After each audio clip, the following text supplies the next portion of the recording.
Boa tarde, tudo bem, pessoal? Desculpa aí a demora aí, um pouquinho, estávamos só ajustando os vídeos. Já estamos aqui, nós palestrantes aqui, três, mais a equipe da Ebraconte, 26 pessoas acompanhando a gente. Muito obrigado pela participação. A gente vai conduzir hoje aqui um webinar sobre chuvas e as suas consequências, né? Previsão contratual, mitigação, impactos em recursos e medição. Eu vou moderar esse webinar. Eu sou Adriano Jacobina Filho, engenheiro civil pela Escola Politécnica da UFBA, em Salvador, Bahia. Formado já há 7 anos, mas dentro de obra já há mais de 15 anos. Trabalho hoje como especialista em contratos de energia. Vou pedir para meus entrevistados, parceiros do webinar, se apresentarem aqui. Eduardo Guide e Leila Martins, por favor. Vou pedir para que a Leila se apresente primeiro, né? Um bom Obrigada, cavalheiro. Eduardo. Obrigada. Meu nome é Leila Martins, eu sou engenheira civil, já com 25 anos aí de estrada. Sou especialista em infraestrutura e também sou Master BIM. Nos últimos 7 anos atuei especificamente na esfera pública aqui no estado do Pará, gerenciando obras de infraestrutura mas também tenho uma experiência em obras particulares, focado mesmo em gestão contratual, mais especificamente obras públicas. Beleza. Pode, Eduardo. Tá ótimo, então. Boa tarde a todos. Boa tarde, Adriano. Boa tarde, Leila. Uma satisfação aqui estar com vocês. Quero aproveitar também cumprimentar a nossa presidente Ilma, presidente do Braconte, eu já vi ali no chat que nos acompanha. Uma satisfação enorme aí poder falar um pouquinho essa tarde com vocês. Claro, cumprimentar especialmente todo o público que nos acompanha para falarmos um pouquinho de chuva. Eu que estou aqui hoje em Cuiabá, numa tarde de um sol para cada um, aqui em Cuiabá, né? Mas, rapidamente, para aqueles que ainda não tiveram a oportunidade, né, de me conhecer, eu sou o engenheiro José Eduardo Guide, eu já atuo aí há mais de 25 anos na profissão, como perito aí também, acho que há quase 20 anos, assistências técnicas aí pelo Brasil inteiro. Mais recentemente, eu tive a oportunidade de estar à frente da diretoria de infraestrutura ferroviária lá do DENIT, e hoje daí voltei ao meu serviço aqui de consultoria. Na parte acadêmica, aí também tive a oportunidade de alcançar um mestrado em administração pública, esse feito praticamente a quatro mãos com o ministro Éder de Oliveira, lá do TCU, onde a gente tratou muito fortemente sobre o nosso cemitério de obras inacabadas, né? Então, eu acho que são essas qualificações iniciais e vamos tocar a bola para frente aí para falar um pouquinho de chuva.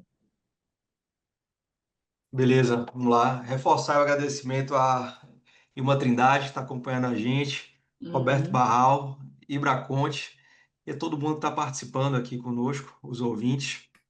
E vamos começar. Tem um chat ali para as perguntas, e aí vocês podem ir fazendo algumas perguntas, eu avalio aqui se encaixa no meio da fala ou a gente deixa para o final. Aí podem utilizar ali o chat. Vamos começar. Eduardo, como é que o DENIT ele interessa as questões de chuvas em seus contratos? Seria possível replicar alguma dessas práticas para outros players públicos ou privados? Olha, Adriano, assim, a pergunta é exatamente na veia, né? O DENIT é, sem dúvidas, o maior player de contratações hoje na esfera pública, hoje já praticamente desde sempre, né? O DENIT nasceu com essa veia, ele é um expert em obras de infraestrutura de transportes, e, naturalmente, aquelas obras que são, de fato, afetadas por chuvas, e geralmente quando as chuvas vêm em maior intensidade. Só antes de continuar na tua pergunta, Adriano, eu queria que eu não vi o Barral aqui passou batido para mim, então quero cumprimentar o doutor Barral aí, que está, Não. se me permite, se me permite que só fazer um paralelo, é que o Dr. Barral ele conseguiu organizar para a gente um encontro que vai ter muito importante no comecinho de novembro, dia 6 de novembro, que está sendo aí capitaneado pela nossa diretoria, né, de Estratégia Nacional e Alianças, a DENA, e que vai tratar de inexecuibilidade de propostas. Vai ser lá na plenária do CREA, do Distrito Federal, presencial, tá? Com o pessoal do DENIT, TCU e da Associação de Empresas de Obras Rodoviárias. Super importante esse encontro para discutir inexecuibilidade de propostas. Então, se você é do Distrito Federal ou se estiver no Distrito Federal no dia 6 de novembro, você não pode perder esse encontro lá, tá bom? Então, agradecer aqui o Dr. Roberto Barral, que proporcionou, então, ali, está abrindo a casa para a gente poder fazer esse encontro. Bem, fechando parênteses e voltando à questão do próprio DENIT, o que acontece? O DENIT e as empresas contratadas pelo DENIT sofreram na pele durante muito tempo essa questão relativa às chuvas. E aí, em uma certa medida, né, quando a chuva é intensa demais, em determinadas situações, volta a sofrer um pouquinho. Mas, como o fenômeno pluviométrico é algo hoje amplamente mapeado no nosso país, chegou um determinado momento que esse mapeamento pôde ser absorvido para dentro das composições de custos unitários. Então, já de algum tempo, aquelas composições que são afetadas, né, serviços específicos que podem ser afetados pelo fenômeno das chuvas, eles acabaram sendo incorporados nas composições de custos unitários do DENIT, e exatamente em face desse mapeamento muito preciso de todo o território nacional, foi possível calcular esse impacto em números de dias médios para cada uma das regiões do nosso país. Então, se você vai fazer uma obra para o DENIT que está na região sudeste, por exemplo, no Rio de Janeiro, lá vai ter um determinado fator de intensidade de chuvas, é o famoso FIC, para quem está acostumado aí a fazer os orçamentos para o DENIT, tá? Agora, para uma mesma época, até uma obra assemelhada, mas feita no Nordeste, no Norte ou no Sul, possivelmente o FIC vai ter um valor diferente, tá? Então, o FIC nada mais é que uma espécie de deflator da produtividade das equipes, né? Das equipes de produção mecânica e também de mão de obra, para determinados serviços. Então, ao incidir esse deflator na composição de custo unitário, você acaba majorando em certa medida exatamente aquele serviço que vai ser desenvolvido. Então, o DENIT incorporou, funcionou muito bem, tem funcionado muito bem, evita conflitos lá na frente, e você já parte com um contrato bem desenhado nesse aspecto, né? Agora, a segunda parte da tua pergunta, que talvez seja aquela mais interessante, né? Para quem tem experiência com DENIT, isso já está assimilado do ponto de vista das empresas. Agora, isso pode ser replicado para outros órgãos da administração pública e também em contratos privados? Olha, minha resposta é um sonoro sim, né? Porque o mapeamento que o DENIT fez, na verdade, não foi o DENIT que fez. Ele pegou os dados das séries históricas que vêm das centenas de estações pluviométricas que existem no nosso país. Então, você tem dados do INET, você tem dados da própria Agência Nacional de Águas, por aí vai, tá? Outras medições que são feitas localmente, coloca tudo isso em processamento, processa todos esses dados e aí vai saindo os números mágicos, vamos dizer assim, que são aqueles que efetivamente vão incidir como deflatores. Então, não só pode, como a minha recomendação é que um outro órgão público deve utilizar essas premissas do DENIT, porque é um estudo que vale para o Brasil inteiro, né?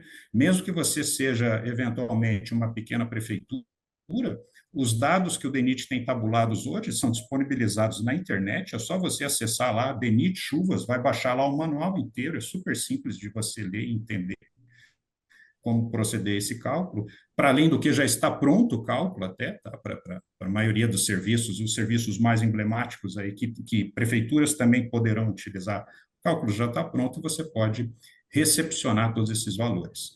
Do ponto de vista de empresas particulares, contratação entre particulares, não vejo diferença nenhuma, mesmo porque vai dar uma segurança muito maior tanto para a contratante quanto para a própria contratada ter um mapa pronto, já consolidado, né, desenvolvida por especialistas na área, que vai te trazer uma fotografia muito próxima daquele cenário que vai se revelar ao longo da execução do contrato.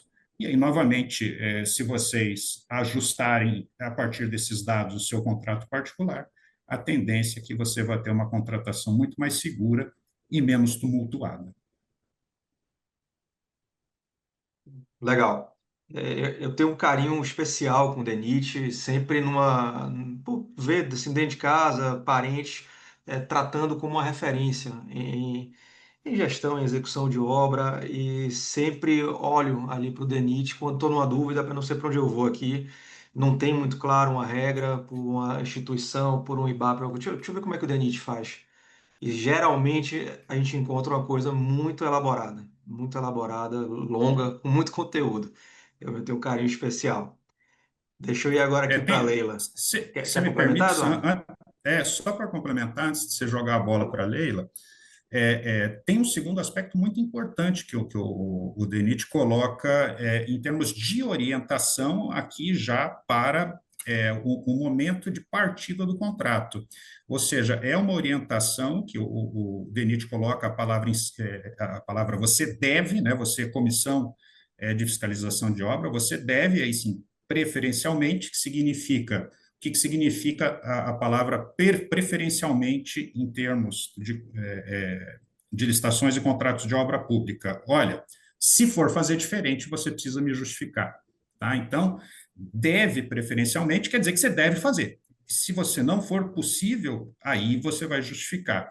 Então, o que é esse deve preferencialmente fazer? É você autorizar a mobilização de equipes, ou seja, parar a ordem de início de serviços fora do período chuvoso. Tá? Isso é uma orientação direta do Manual de Obras do DENIT, que eu recomendo que também outras administrações públicas e também as empresas privadas considerem isso como uma premissa de início de execução do contrato.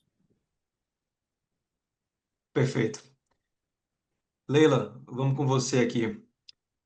Como cláusulas contratuais específicas podem reforçar a governança e segurança administrativa em obras públicas e rodoviárias no Pará durante o período chuvoso? Adriano, eu quero abrir um parêntese que eu não agradeci a nossa presidente e eu queria aqui agradecer a doutora Ilma, não só por poder ter o privilégio de fazer parte do IBRACONT, está crescendo muito, é impressionante como toda semana a gente tem um evento novo, a gente consegue aprender mais coisas, conhecer coisas que às vezes a gente ainda não viu, mas também pelo convite 200 inscritos, né, hein, Leila? 200 inscritos essa mais de semana, 200, batemos, tá? Eu até repostei, porque é motivo de orgulho, é um instituto tão novo e já com tanta gente. E pelo convite que ela me fez aqui no Pará, quando ela veio num evento aqui, que a gente participou lá, e no almoço ela disse, tu vais ser minha coordenadora regional. E eu já aceitei sem nem saber direito a ideia. Então, acho que naquele momento ali eu vi que o negócio era legal e eu estou muito feliz em poder participar disso. Bom, vamos lá. De que forma as cláusulas contratuais podem fortalecer a governança, né? Cláusulas contratuais, Adriano, quando elas são bem redigidas, elas funcionam como instrumento, né, estratégico de governança e mitigação de riscos.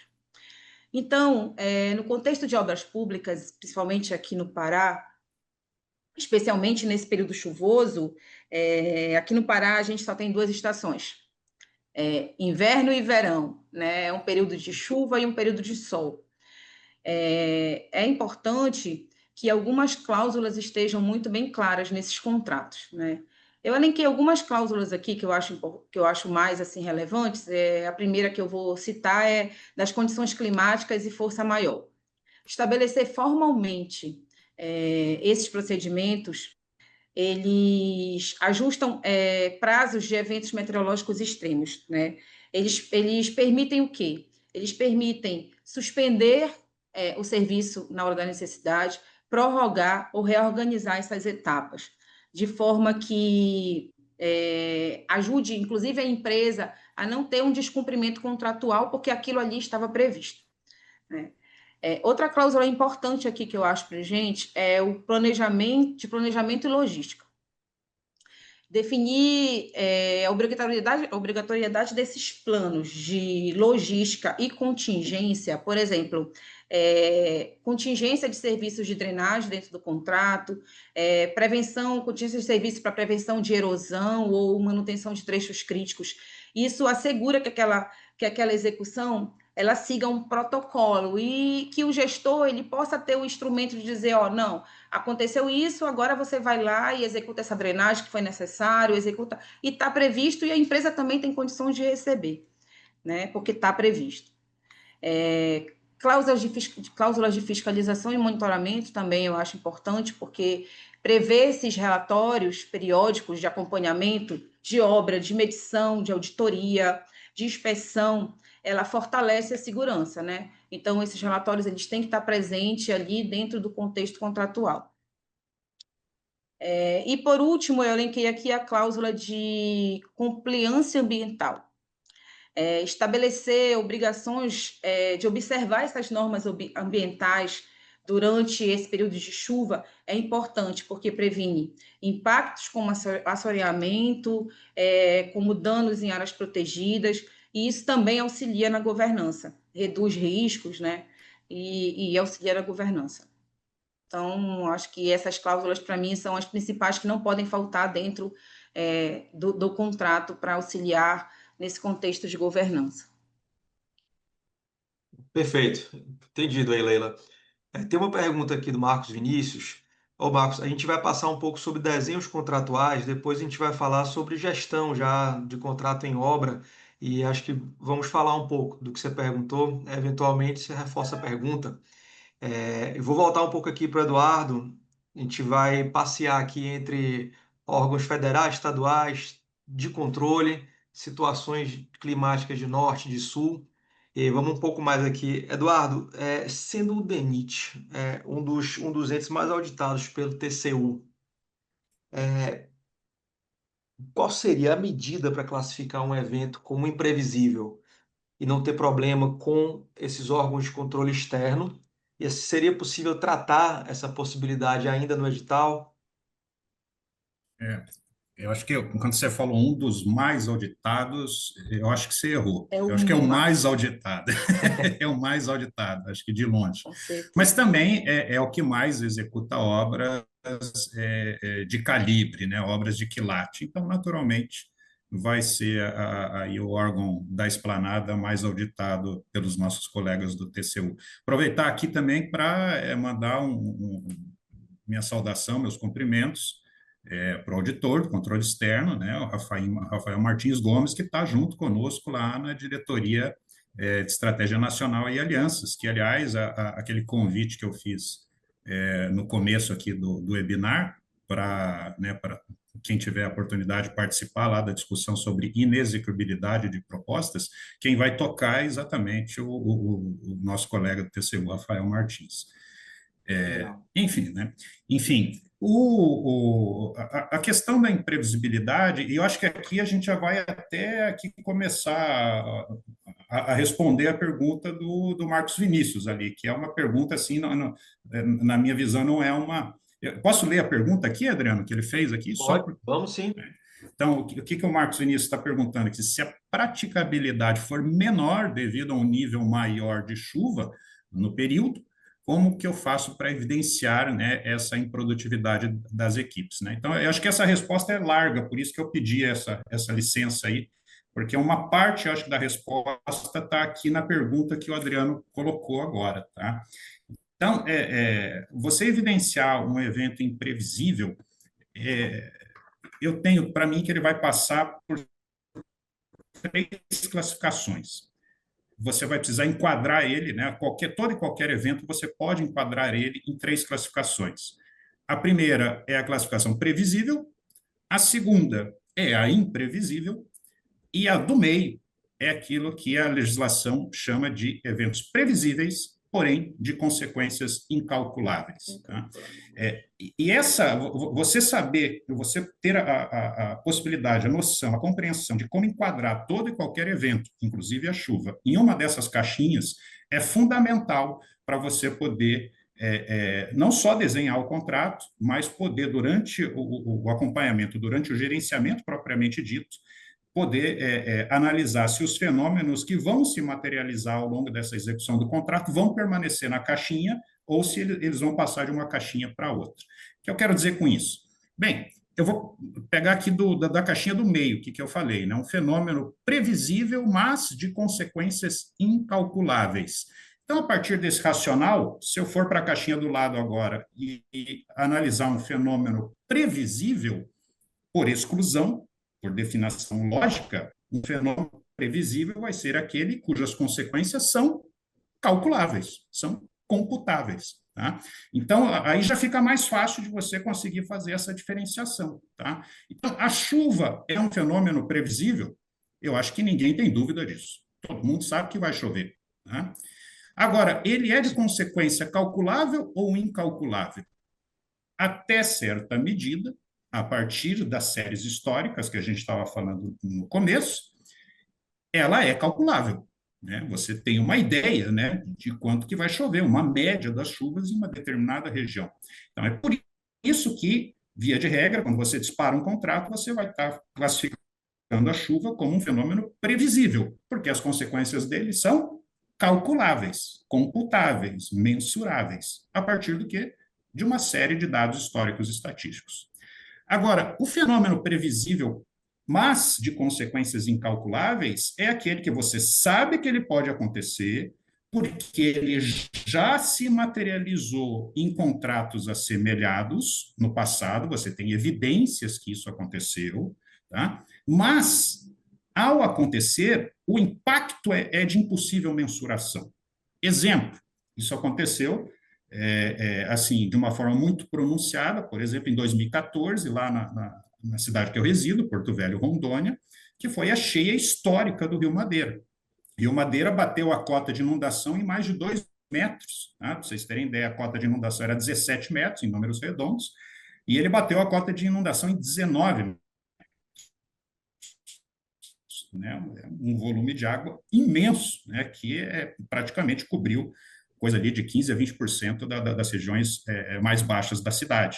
Notoriamente, a cheia do Rio Madeira é previsível, ninguém tem dúvida. Agora, uma cheia deste quilate, né, desta consequência, aí ele é um evento previsível, porém de consequências incalculáveis. E o que vai importar você saber isso, essa distinção?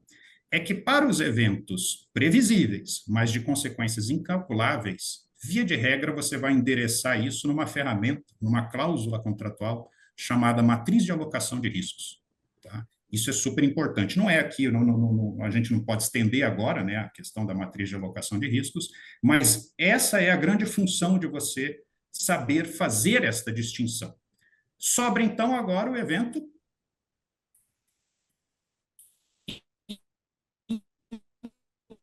previsível. Tá? O evento imprevisível, pode afetar um determinado tipo de contrato. Né? Exemplo, e aqui o exemplo são os mais doidos possíveis. Vocês conseguem imaginar um terremoto atingindo algum tipo de contrato aqui no Brasil, de execução de obra? Certamente não. Não. Mas se você, por isso, né? Por isso ele é um evento imprevisível para uma obra no Brasil.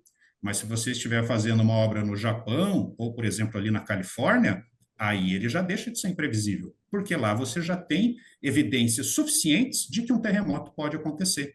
Então, aquilo que é imprevisível no Brasil, para uma obra rodoviária, por exemplo, passa a ser previsível, mas de consequências incalculáveis lá na Califórnia, lá no Japão.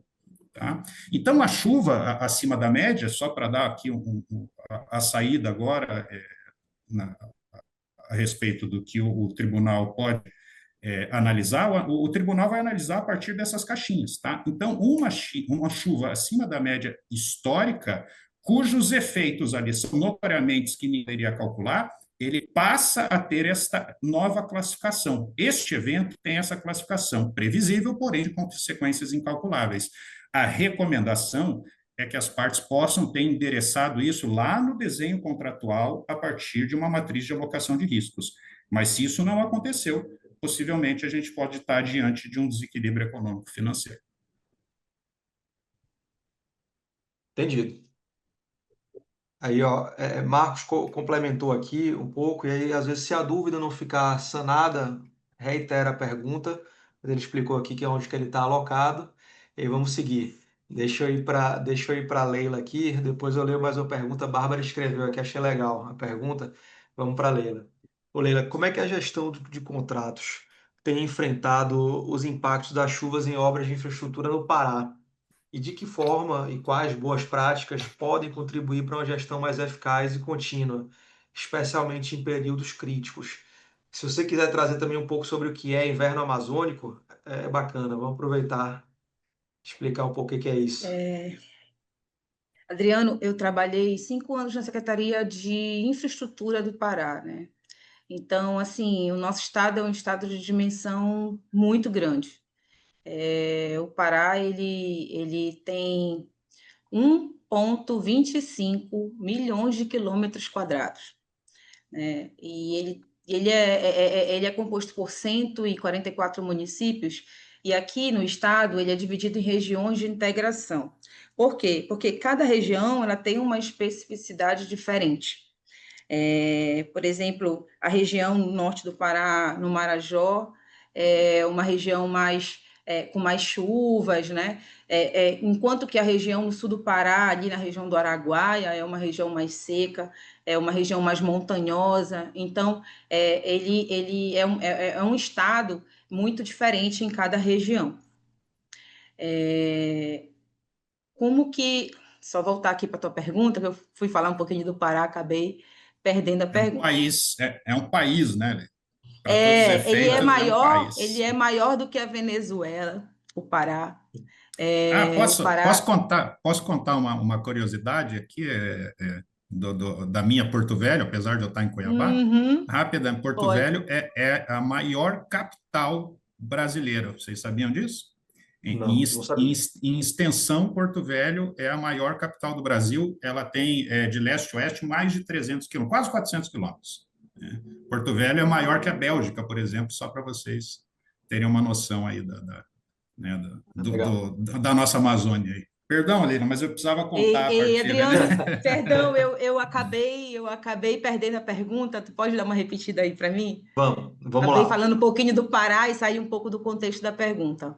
Foi, né? Então, assim, como é que a gestão de contratos tem enfrentado os impactos das chuvas em obras de infraestrutura no estado do Pará? Essa experiência aí como secretário, e de que forma boas práticas e quais boas práticas podem contribuir para uma gestão mais eficaz e contínua, principalmente nesses períodos críticos, né? Naquela janela ali do inverno amazônico. Então, um pouco desse período, como é que faz? Eduardo até comentou que no DENIT ele tem a recomendação de não iniciar, não, a prática não Uhum. inicia no período crítico. Sim, Aí, sim, sim. falar um pouco sobre isso. É, é, eu vejo assim que o Pará ele saiu de uma evolução de gestão é, de, de reativa para uma gestão preventiva hoje, tá? Hoje a gente consegue já ver nos editais a previsão de tempos de períodos chuvosos e de períodos de estiagem. A exigência daquela logística. Eu tenho um exemplo de uma obra ali na região do Tapajós, perto do Baixo Amazonas, ali para cima, Santarém. É uma obra de 150 quilômetros e divididas em 4 lotes. E essa obra, em cronograma, ela deveria ser executada em 18 meses, sendo que era previsto, nos 6 meses de cronograma, fazer a logística de material, porque era uma estrada madeireira, era uma implantação, não tinha possibilidade nenhuma de chegar com as carretas de brita lá e nem com abastecimento de cimento também, nem CAP. E licitamos em 4 lotes. Foram 2 empresas diferentes. No primeiro momento, a primeira empresa ela desistiu da obra, acabou saindo. A segunda empresa não fez a logística que era prevista, de trazer esse material via rio na época de chuva, porque o rio ele sobe, né? E tinha a possibilidade de trazer tudo de balsa.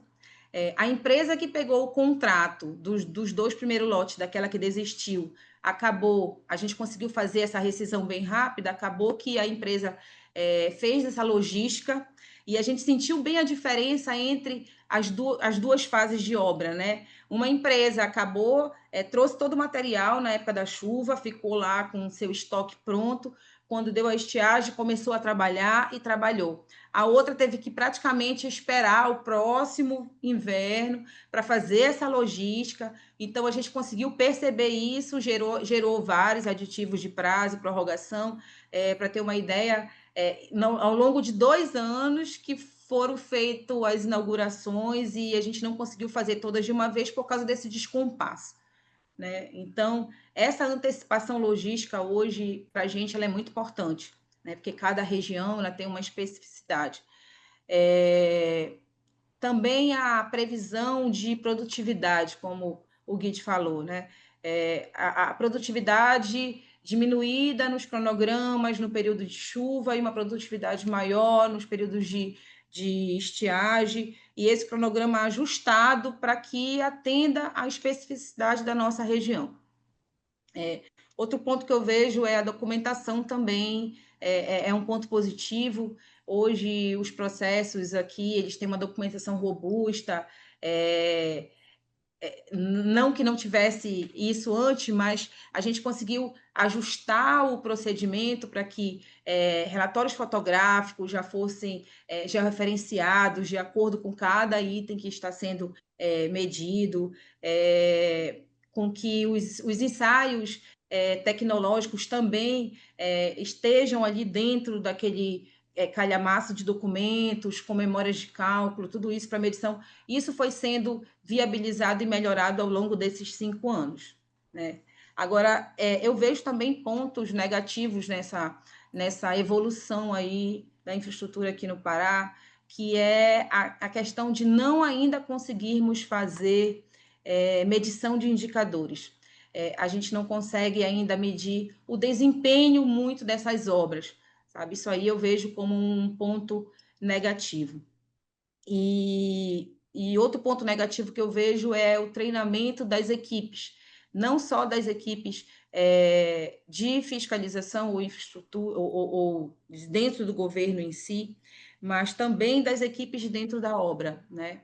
Apesar de que nesses 5 anos eu vi muitas empresas evoluírem bastante. Hoje nós temos empresas aqui no Pará que não estão deixando a desejar para nenhuma empresa do Sul e Sudeste, com equipamentos de ponta, de última geração, com equipamentos automatizados, né? Eu vejo assim que foi uma mudança meio de paradigma de empresas que eram familiares, e já os jovens engenheiros eles têm buscado melhorar cada vez mais com o uso de tecnologia para que essas obras possam acontecer e ter os seus registros, né, com softwares de registros de gestão. Então, isso aí eu vejo como um ponto positivo também aqui, o crescimento da nossa mão de obra para a execução desses contratos. É isso. Entendido. Quer complementar alguma coisa, Eduardo? Tem uma pergunta aqui. Não, eu ia falar para a Leila que os velhos engenheiros, os carecas, estão tentando correr atrás dessas tecnologias, né? Esse TV que eu não consegui fazer meu fundo hoje aí, né? Mas a gente chega lá, a gente chega lá. Não, Eduardo, é impressionante essa mudança de paradigma aqui. Eu tenho visto muitas empresas assim, as empresas que não tiveram essa atualização, elas estão ficando para trás, né? E essas com uma gestão mais jovem, inclusive elas ajudam os órgãos, porque eles vêm com uma documentação, com software, com documentação tão robusta assim, que acaba ajudando, né, os órgãos. O órgão estadual aqui, ele tem pouco profissional, né? E a gente tem também uma dificuldade de fiscalização por conta dessa imensa região que nós temos. Então, nem profissional para fiscalizar tudo isso tem. Para te ter uma ideia, o Pará ele tem 7.000 quilômetros de rodovias estaduais. Desses 7.000 quilômetros de rodovias estaduais, Em 5 anos, nós pavimentamos 1.500 quilômetros. É muita coisa. É muita coisa, assim. Para É um gente que número não vinha nesse significativo, né? avanço, passou de 40% de rodovias pavimentadas para quase 70%. Né? É muita coisa, não tem profissional para fiscalizar tudo isso, não. Né? Imagina os registros. E a gente tinha que se virar para poder ter o registro mais robusto possível, exatamente para ter aquela gestão dentro do órgão mais tranquila, até para o gestor maior poder ter segurança, né?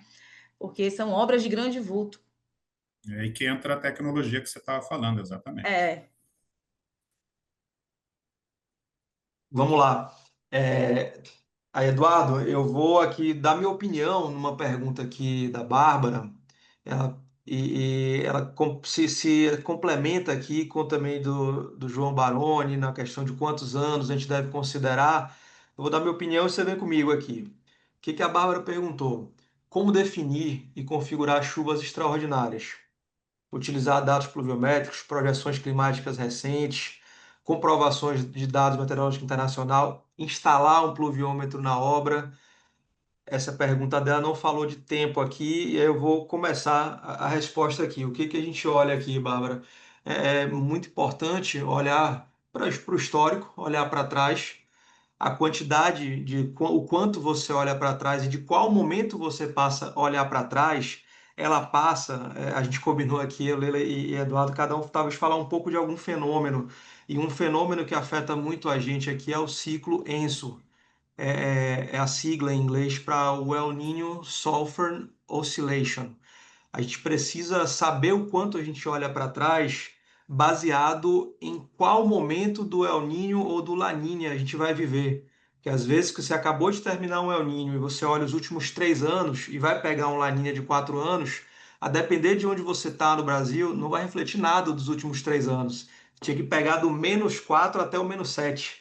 É um olhar que varia em qual momento você está do El Niño e aonde você está no Brasil. Era um primeiro ponto ali do quantos anos o pessoal pergunta.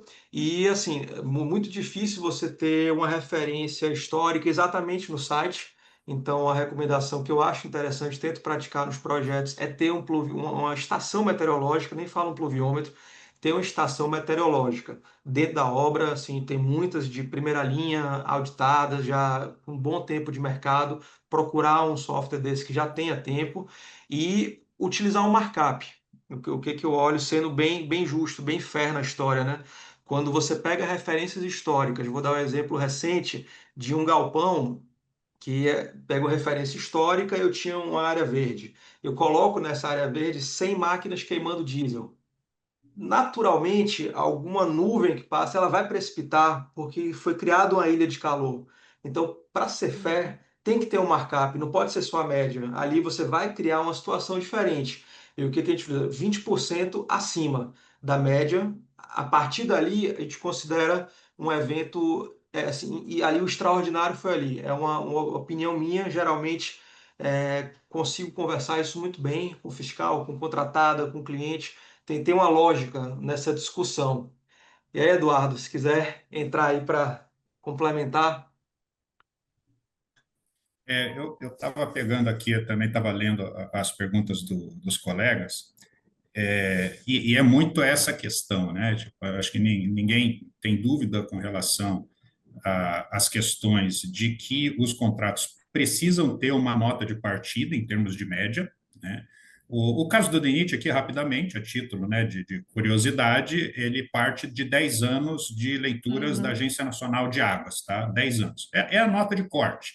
Ele vai representar, como agora o Adriano estava falando, ele vai representar exatamente aonde vai estar uma obra específica? Não, claro, né? Mas agora, como o DENIT é muito grande e faz centenas, ele toca centenas de contratos, às vezes milhares de contratos ao longo de um ano, não tem como, você precisa escolher. Entendeu? Então, aquilo que tem funcionado para o DENIT há 10 anos. Agora, a depender do tipo de obra, obras mais curtas, né, de repente, uma obra de 1 a 2 anos, não vai fazer sentido você pegar os dados dos 10 últimos anos. Talvez ali os 5 últimos anos, com determinados eventos climáticos, como o Adriano estava relatando, vai fazer mais Uhum. sentido para você. Agora, o que é importante aqui fazendo, tentação enviando? Eu tenho uma dessas frases de efeito que eu uso, e eu sempre falo o seguinte, pessoal, especialmente na administração pública, tá? Mas a administração pública, de boca, nem beijo. Tá? Então, assim, se você beijar alguém na administração pública, você pega lá um recibo, um canhoto lá, só para confirmar entendeu? Nada na administração pública você pode fazer de boca. Tudo tem que ter registro. Tá? E nas obras privadas, a recomendação é a mesma. Então, aqui estava o colega aqui, o Marcos Vinícius, de novo, está alocado na Vale, né? Ele está enfrentando improdutividade devido aos alertas lá de raios, e ele está registrando todas essas horas de paralisação da equipe. É exatamente isso. O procedimento é esse, essa é a gestão contratual na veia que o Marcos está fazendo.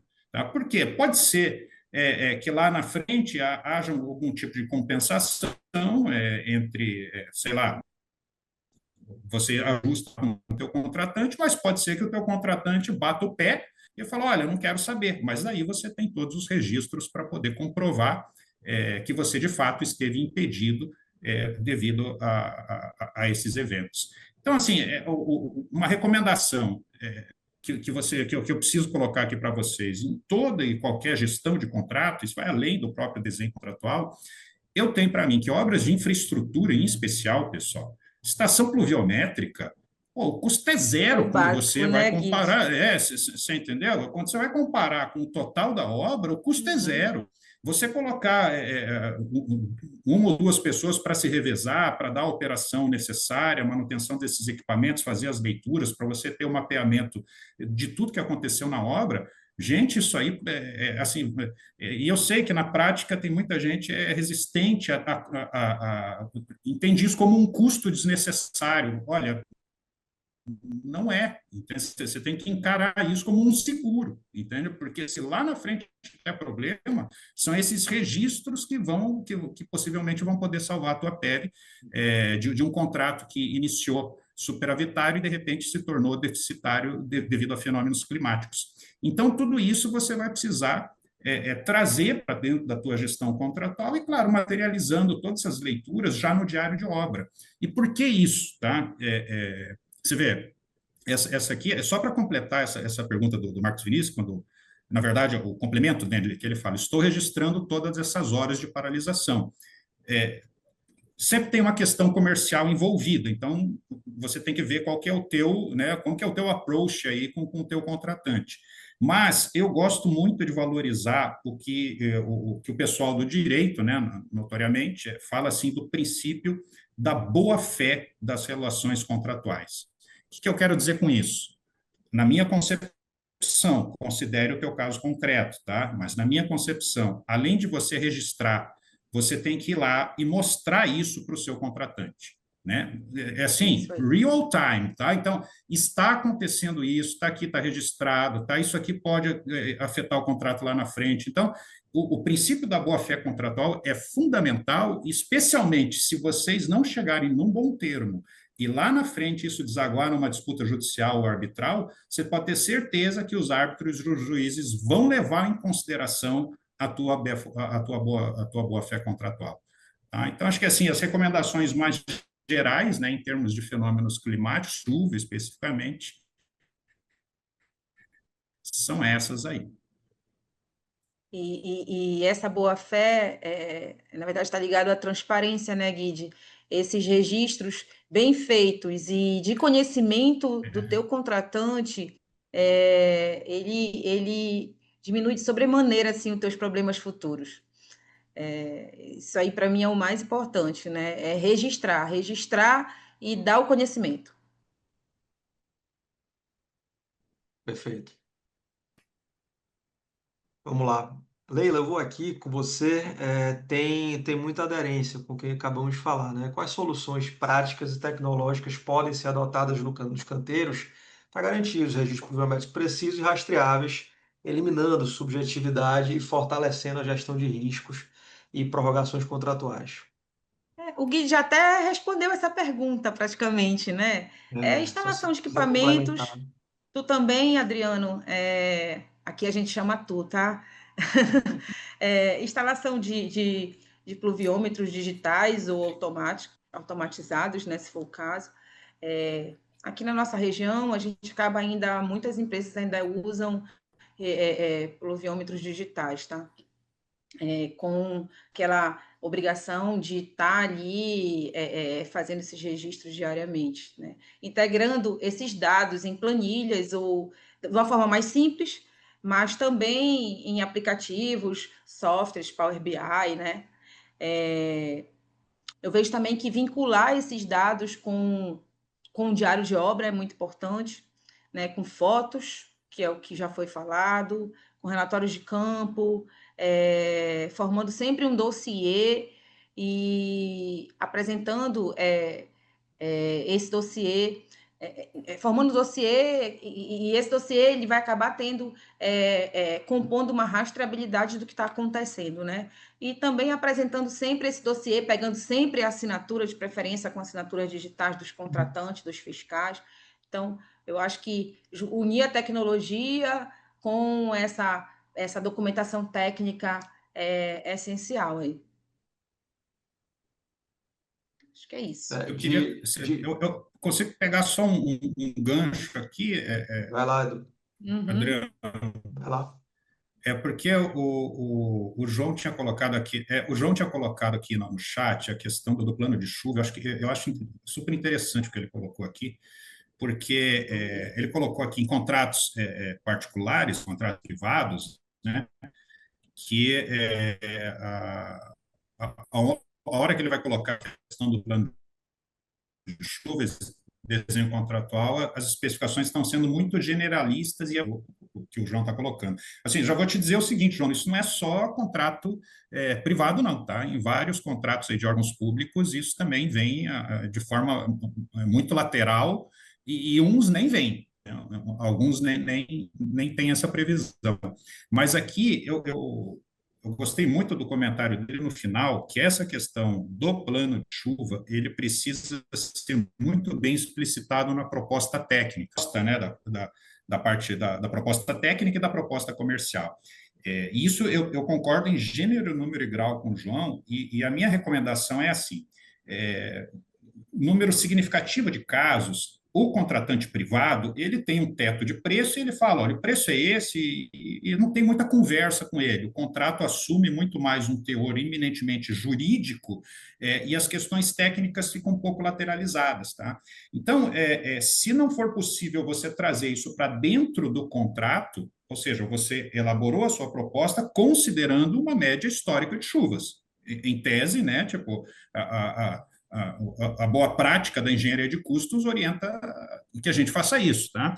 Mas se você não conseguir trazer isso para dentro do contrato, isso de fato precisa estar na tua proposta, ou seja, essa proposta foi elaborada considerando essa média histórica de fenômenos climáticos, tá? Se possível, ainda falar, olha, considerando que a obra vai partir em tal data, porque senão o cara te joga lá para dentro de janeiro, entendeu? E aí como é que você vai fazer, né? Como é que você vai fazer a base, subbase, né? Terraplenagem em janeiro, você entendeu? E se isso não ficar endereçado, pelo menos na proposta que faz parte do negócio jurídico, tá, pessoal? Ela se vincula ao contrato, tá? Só tem que tomar cuidado aí para depois o contrato não ser endereçado diferente da proposta, tá? Pelo menos na proposta isso precisa contar, porque isso pode ser a tua tábua de salvação lá na frente, tá? Queria fazer esse gancho aí. Obrigado, Adriano. Não, beleza. Às vezes a gente percebe, né, nessas agendas de webinar, de curso, que o pessoal quer alguma coisa objetiva e prática, né? E trazer uma experiência, Leila, sobre o uso de ferramenta para garantir rastreabilidade e, assim, e um possível auditoria, etc., né? Tem uma ferramenta de área de obra que chama RDO Web.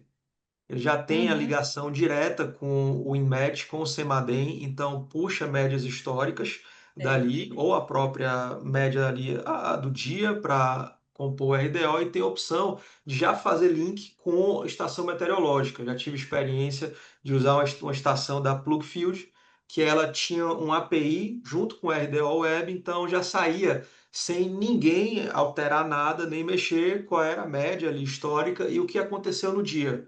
você ia para uma situação de muita conformidade, de um nível de compliance muito alto. Automático isso aí. Não é Confesso que isso é um que ia lá sonho ainda aqui pra gente, tá, Adriano? e Mas vamos aí chegar lá. é, Mas, pronto. aqui já dialoga com a pergunta que a Bárbara fez, né? Como comprovar, né, uma chuva Uhum, dita extraordinária? Esse aí seria o ideal. Mas na falta o disso, ideal. você tem que realmente ir para os dados oficiais, tá? Ainda que você Uhum, tenha a sua estaçãozinha lá e tudo, tá? Mas os dados oficiais, eles gozam daquilo que no direito o pessoal chama de fé pública, tá? Então, uhum. com os dados oficiais, ninguém discute. Então, a recomendação aí para a Bárbara é isso, que ela se apoie, né, nos sítios eletrônicos do governo. Não, perfeito. Vamos lá. Na lista aqui, Eduardo, vou com você agora.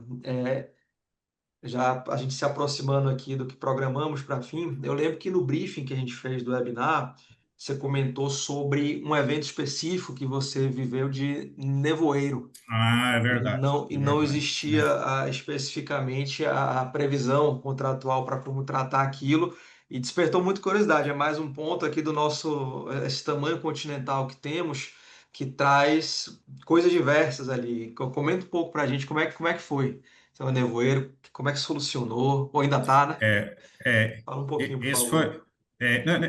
Tá rolando, é um cliente meu, por evidência, né, questões aí, né, de confidencialidade, eu não posso revelar, mas o que aconteceu é que na obra dele, é uma obra muito específica, num trecho muito localizado ali numa serra, é um trecho menor de menos de 30 quilômetros, tá, que ele foi para dentro da obra, ganhou a licitação, não tinha nada demonstrando no edital, nenhum dos outros participantes fez pergunta nenhuma a respeito disso. Só que quando as equipes foram para a frente de ataque, depois de passado o período chuvoso, né, eles se deparam com o quê? Com um nevoeiro maluco. Né? O fenômeno se chama viração, tá?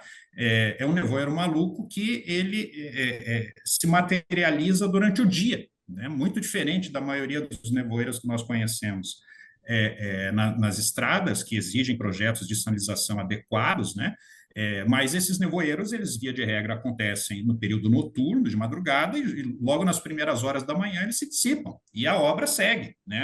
Agora, nesse caso, é o contrário, o nevoeiro se forma de dia. Imagine você fazer uma obra na serra, sendo que você não enxerga nada, entendeu? Então, o fenômeno foi interessante, a gente chegou a contratar profissionais de climatologia e o impacto, para vocês terem ideia da produtividade, ele está variando entre 23% e 40%, a depender do tipo de serviço que está sendo feito. Só para vocês terem ideia né, do volume econômico financeiro que está envolvido nessa discussão. Tá? E aí, por que é interessante? Porque ele dialoga muito com várias das perguntas aqui que o pessoal colocou. O que é previsibilidade, o que é imprevisibilidade. Tá? Então, se você partir do pressuposto que todo mundo sabe que nevoeiro se forma na serra, você vai falar, não, mas o que é previsível, isso é absolutamente previsível. Tá? Agora, quando você pega o nosso histórico de obras rodoviárias no país inteiro, você não encontra nada, não existe nenhum alerta de alguém dizendo, olha, quando você for executar a obra, tome cuidado que o nevoeiro pode impactar na sua produtividade. Então, é mais ou menos aquilo que eu falei do terremoto. Né? Terremoto é previsível, todo mundo conhece, sabe que tem terremoto. Só que terremoto não impacta obras no Brasil, mas impacta obras na Califórnia. Nevoeiros, apesar de ser super conhecido no Brasil, jamais foram considerados agentes de impacto na execução de obras rodoviárias. Eles impactam, por exemplo, na operação de um aeroporto. Aí você vai ver lá algumas recomendações da ANAC, né? Tipo, tem todo um procedimento. Agora, para a execução de obras rodoviárias, ninguém nunca tinha considerado isso. Só que, diante do caso concreto, está de fato havendo esse impacto devidamente provado, e o fenômeno para este contrato, e aqui que vem o legal, tá, Adriano, Leila e todos que nos acompanham, para este contrato, o fenômeno é classificado como imprevisível, tá? Apesar de todo mundo saber que o nevoeiro vai acontecer. É imprevisível para o contrato. Tá? Ninguém poderia prever, mesmo porque não existiam evidências anteriores de que um nevoeiro poderia impactar a produtividade de um contrato. Então, eu achei que cabia aí também aí nessa discussão aí, Adriano. Obrigado por você lembrar aí do nosso... Caso excepcional, né, Eduardo? Né, Guide? Eu Caso acho que não vou enfrentar excepcional, mais né? nenhum desse, assim, sabe? Não, Mas não. foi... É bem legal. Tanto que quando o cliente me procurou, Leila, eu falei, pô, mas isso aqui está me parecendo um caso perdido, né? Assim, só que daí depois, Já quando foi ao você vai... contrário, né? Depois Daí que vai.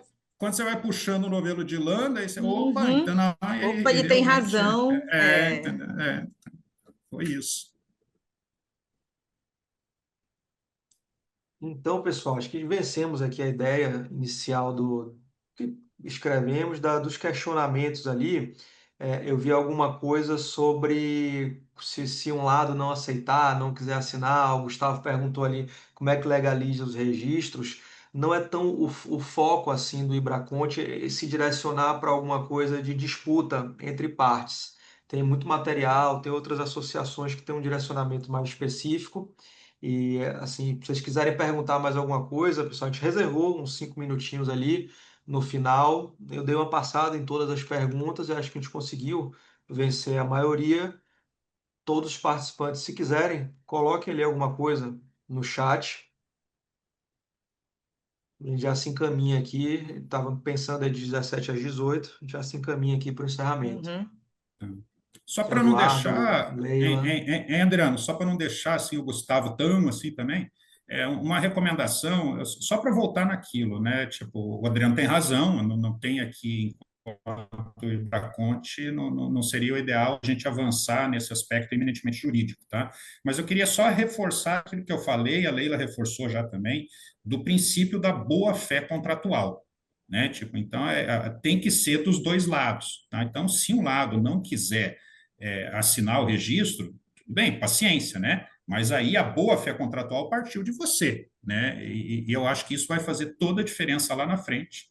E aí outros institutos, colegas nossos aí, como por exemplo o IBDIC, que também vai estar conosco lá no evento, estou fazendo a minha propaganda aqui, tá, pessoal? O evento de inexequibilidade de propostas, tá?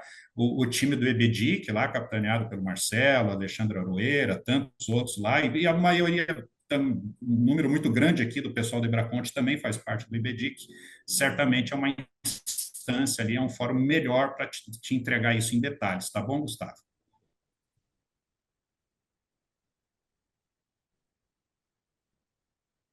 Beleza, Eduardo. Obrigado aí. Assim, demos um tempo, o pessoal ainda não colocou nada ali no chat. Vamos aqui fazer alguns agradecimentos, em especial aí, Leila. Hoje é aniversário de Leila. Ela está Ah, aqui com a é. gente. Muito Obrigada. obrigado por dedicar nesse dia tão especial, né? Tudo de melhor na sua vida, viu, Leila? Parabéns. Que Deus Obrigada, te Adriano. abençoe muito, muito, muito na sua vida. A Amém. Bárbara acabou de colocar ali, Adriano. Estou vendo aqui, ela acho que ainda não foi Ah, suficiente a questão de chuvas extraordinárias. Se me permite, eu vai vou lá. tentar atender aqui a Bárbara. Uhum. Então, ela reforçando aqui, a Bárbara, meu questionamento é acerca de como configurar e definir chuvas extraordinárias no contrato, até para evitar pleitos nesse sentido. Tá. Se o contrato for privado, Bárbara, quem vai definir isso são vocês, tá? Ambos os contratantes. Se o contrato for público, a chuva ordinária é aquela que você pode capturar a partir de séries históricas. Se você tiver no âmbito do DENIT, o DENIT já te entrega isso antes de qualquer contrato que Uhum. está disponível no site do DENIT, e ele utiliza os 10 últimos anos a partir das estações gerenciadas pela Agência Nacional de Águas. É super simples ali, você acessa ali, é bem lúdico ali para você entender isso, tá? Então, essas, claro, vão ser as chuvas ordinárias. Considera-se, então, tudo aquilo que extrapolar a chuva ordinária, ela pode ser considerada como extraordinária. Mas eu queria fazer só um adendo. Se você puder tratar isso numa matriz de alocação de riscos, você pode definir faixas. Vou te dar um exemplo. A chuva ordinária foi estabelecida a partir de uma série histórica que os contratantes endereçaram. Tudo bem. Mas, para você não ter que ficar discutindo o contrato cada vez que der um pico de chuva, vocês podem distribuir esse risco mediante a matriz para ambas as partes. Como é que você faz isso? Sei lá, se bater até 10% da média histórica, esse risco fica com a contratada. Mesmo porque vai bater 10% em poucos dias, não vai ser ao longo do período inteiro. Via de regra é isso, tá? O que for acima de 10%, por exemplo, de 10 a 20%, a contratante então assume. E aí vocês dividem esse risco. Tá? É só um exemplo. E o que extrapolar 20%? O que extrapolar 20%, vocês podem classificar como imprevisível. Tá? E sendo imprevisível, aí sim vocês parariam e falar, bem, agora a coisa foi para além de tudo aquilo que o risco poderia endereçar. E aí vocês têm que parar e analisar se vale a pena ou não continuar com o contrato. Aí tem os efeitos de resolução, extinção amigável, tem várias outras ferramentas. Tá bom? Só para ir não deixar também a Bárbara chateada com a gente aí, tá? Então, beleza. Podem fazer os agradecimentos aí, Eduardo, Leila. Vocês têm alguém especial aí que está na plateia ali. Bom, eu queria agradecer aqui, Adriano, foste espetacular com a gente esses dias, a gente se falou bastante. Guide, é uma honra estar aqui nesse webinar do teu lado, é um poço de conhecimento, eu gosto muito, assim, de estar sempre escutando e aprendendo. Agradecer a nossa presidente mais uma vez, né? Eu acho que o que está sendo feito aí no Ibraconte é muito bacana. Eu tenho estimulado meus amigos aqui do Pará a se associar também. Quero trazer evento aqui para o Pará, a gente precisa disso. E agradecer toda a diretoria, o Barral também, que até me deu parabéns aqui no chat. Muito obrigada. E é isso, estou muito feliz de poder ter conversado um pouquinho com vocês sobre esse tema que é bem bacana. Prazer, viu, Leila? E uma trouxe um questionamento ali, viu, Eduardo? Vamos para a gente aqui. Pois é, eu tava torcendo para você não ver, porque a presidente perguntando para nós, aí eu... Eu estava ali entre.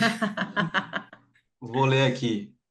Uma provocação. Vemos Mas muitos CRDOs preenchidos apenas com informação chuva ou paralisação de X horas por chuva, mas não existe a informação do quanto essa chuva afetou a produção do dia, quais frentes e atividades foram impactadas.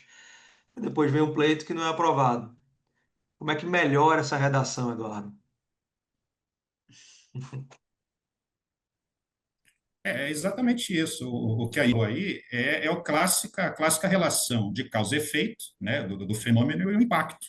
Então, assim, não basta a materialização do fenômeno, você precisa demonstrar o impacto. Essa é a grande questão, e de fato, a Ilma tem toda a razão. Porque daí o que acontece? Aí quando o gerenciamento do contrato vai para o espaço, tem que montar o pleito, e daí aparece um quebra-cabeça de 5.000 peças, só que você só tem 2.000 para montar, você tem metade dele. E aí, claro, um pleito que teria toda a chance de êxito a 100% de impacto, ele acaba sendo minorado significativamente, porque os registros do efeito, que é isso que a Ilma está colocando ali, né? Você tem, a causa foi demonstrada, você mostrou lá, choveu de tal hora até tal hora, mas e o efeito? Né? Tipo, então, esse efeito, ainda que você não precisa aquilatar esse efeito numericamente naquele momento, mas você pode já indicar quais são os equipamentos e as frentes de trabalho que ficaram impedidas, porque daí lá na frente, se você precisar fazer esse cálculo, você vai ter essa condição, né? Espero aí que eu tenha acertado aí, senão a presidente vai me puxar a orelha depois que a gente sair daqui do encontro. Mas daí vou aproveitar então para fazer meus agradecimentos também, Adriano. Eu vejo que a gente já está com o tempo estourado. Queria parabenizar aí a doutora Leila, né, pelo aniversário, né? É sempre importante aí mais um ciclo de vida, um que se encerra, outro que se inicia. Então aí muita paz, muita saúde para você, Leila. Obrigada. Cumprimentar o Adriano aí pela brilhante condução aí, né, como moderador do nosso encontro. E, claro, novamente, agradecer a Ilma, o Ibraconte, né, pela chance, pela oportunidade de falar um pouquinho aqui, especialmente, novamente, render aí os meus mais altos cumprimentos a todos vocês que nos acompanham. Eu tenho uma frase, alguns já me conhecem, mas eu falo assim, a academia sempre que ela me convida, para mim nunca é um convite, é sempre uma convocação. Então, vocês podem sempre contar comigo para a gente poder atuar aí nessas obras de engenharia públicas e privadas no nosso Brasil inteiro. Uma boa tarde a todos. Tchau, tchau, pessoal. Obrigado a presença de todos. Tchau, tchau. Obrigada.